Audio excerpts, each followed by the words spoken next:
बिहार विधानसभा चुनाव में विपक्षी महागठबंधन की ओर से सीएम का फेस बनने के बाद अब तेजस्वी यादव खुलकर चुनावी प्रचार कर रहे हैं। इसी दौरान उन्होंने एक ऐसा बयान दिया है जिससे बिहार की राजनीति में हलचल हो गई है। दरअसल तेजस्वी ने कहा है कि अगर हमें मौका मिला तो हम वक्फ बोर्ड वाला कानून फाड़ देंगे और फेंक देंगे। ये बयान मुस्लिम समुदाय में जोश भरने और चुनावी रणनीति का हिस्सा माना जा रहा है। बिहार विधानसभा चुनाव से पहले इस बयान में एनडीए को निशाना बनाया गया है, जो इस बयान को संविधान विरोधी बता रहा है। तेजस्वी ने यह बयान एक चुनावी रैली के दौरान दिया।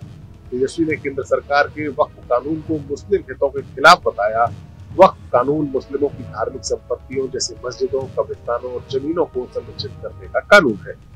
केंद्र ने हाल ही में इसमें संशोधन किया है जिसे विपक्ष मुस्लिमों पर हमला मानता है। तेजस्वी का ये आक्रामक रुख मुस्लिम वोट बैंक को मजबूत करने की कोशिश करता है।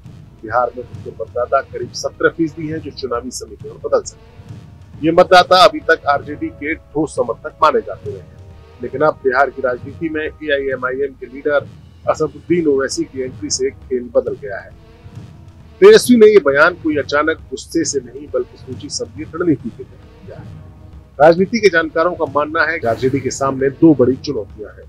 पहली चुनौती एआईएमआईएम के नेता असदुद्दीन ओवैसी की पार्टी मुस्लिम वोटों को बांट सकती है। ओवैसी ने 2020 के बाद बिहार में और खासतौर से सीमांचल और किशनगंज के इलाके में अपने पैर जमाए हैं।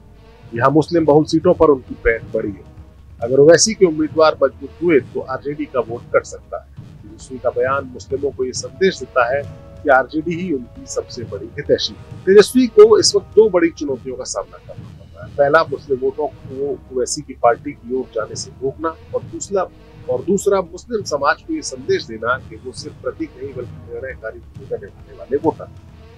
दूसरी चुनौती मुस्लिम मतदाताओं को एक्टिव करने की। चुनाव में कभी कभी मुस्लिम वोटर निष्क्रिय हो जाते हैं। सोशल मीडिया पर उनकी चर्चा कम दिख रही है। तेजस्वी जानते हैं कि भावनात्मक मुद्दे जैसे वक्फ कानून को उठाकर उन्हें जगाया जा सकता है। राजनीति में इसे इग्निशन कहते हैं, यानी आग लगाना। तेजस्वी चाहते हैं कि मुस्लिम बहुल बूथों पर रिकॉर्ड वोटिंग, जिससे कमजोर इलाकों के नुकसान को पूरा किया जा सके। लेकिन ये एक विरोधाभास है। आरजेडी मुस्लिमों को अपना सबसे बड़ा वोट बैंक मानती है, लेकिन टिकट बांटने या सत्ता में हिस्सेदारी में उन्हें पीछे रखती है। सीमांचल को छोड़कर कई मुस्लिम बहुल क्षेत्रों में यादव या गैर मुस्लिम उम्मीदवार उतारे जाते हैं। सत्ता में आने पर मंत्रालय भी अपनी जातियों में बांटे जाते हैं। ऐसे आरोप आरजेडी की विरोधी दल लगा रहे हैं। इससे मुस्लिमों में असंतोष है। तेजस्वी का बयान इस कमी को पूरा करने की कोशिश है। बिहार चुनाव में मुस्लिम फैक्टर हमेशा बड़ा रहता है। 2020 में आरजेडी ने मुस्लिम यादव गठजोड़ को मिलाकर अच्छा प्रदर्शन किया था, लेकिन ओवैसी की एंट्री ने चुनौती बढ़ाई है। जानकार कहते हैं कि तेजस्वी का बयान वोटों में बदल सकता है या सिर्फ शोर मचा सकता है। ये चुनाव को देखकर पता चलेगा। Bureau report, news nation. जहाँ भक्ति है हर शब्द में, कथाओं में छुपे हैं दिव्य रहस्य और ज्योतिष देता है जीवन को दिशा। धर्म से जुड़ी हर बातों को जानने के लिए हमारे चैनल स्तुति को सब्सक्राइब करें। चैनल पर जाने के लिए इस लिंक पर क्लिक करें।